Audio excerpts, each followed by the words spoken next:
Hope everyone's doing alright today. My name is Martin Belly, and I'm covering my second discussion board post. And for my discussion board post this week, I decided to cover it on Betsy Ross.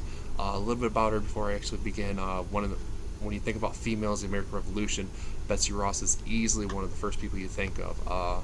We'll go over in a little bit more of her well-known contributions, but I want to do a little bit of background information.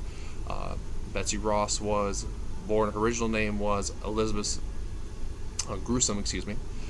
She's a fourth-generation American and one of several children. Later on, instead of preparing for the typical female life of being mainly a stay-at-home wife, she actually was able, at 17 years old, she went to an apprenticeship for an upholstery worker. There she would meet one of her first husbands, which was John Ross.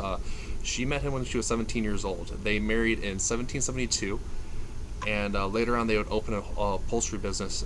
Unfortunately, in 1776, he was killed by a gunpowder explosion.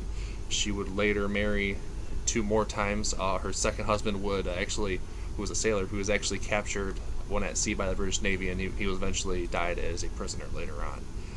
But moving on to the actual, one of the more reasons why she's so well known is the actual creation of the American flag. So legend goes, which I'll get more later on to why it's kind of a legend, but the way the story goes is one day while she's in her shop, George Washington as well as Robert Morris come in there for have a meeting, and they're trying to think of ways to design the flag.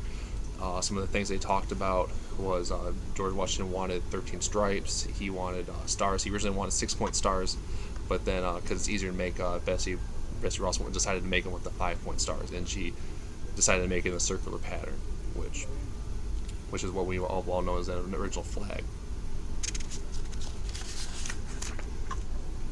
So, like I mentioned earlier, it's a little bit debated if she was actually the first person, whether or not to make the flag. One of the reasons we look at it is why there wasn't no official record at that time when she made the flag. She would have made that if there would have been an official record that she helped make that flag, it would have been a mark of treason. Excuse me.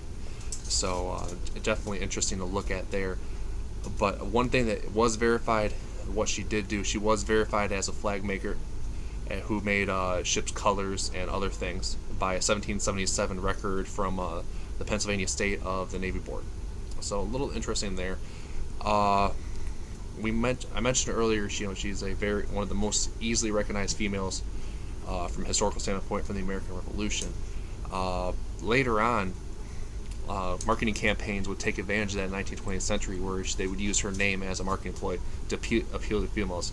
If you look down at the bibliography I actually have one or two items that one of the items is a tin can that held tea in it, and the way they tried marketing to females was she was the queen of all. That you see that on some of the manufactured products. So definitely interesting, and that's really about it I have on Betsy Ross. One of the great, obviously one of those first stories you hear about when you're younger, going to history class, learning about the Revolution, the making of the flag. Great story, great one of those symbols for American history. And thank you for watching.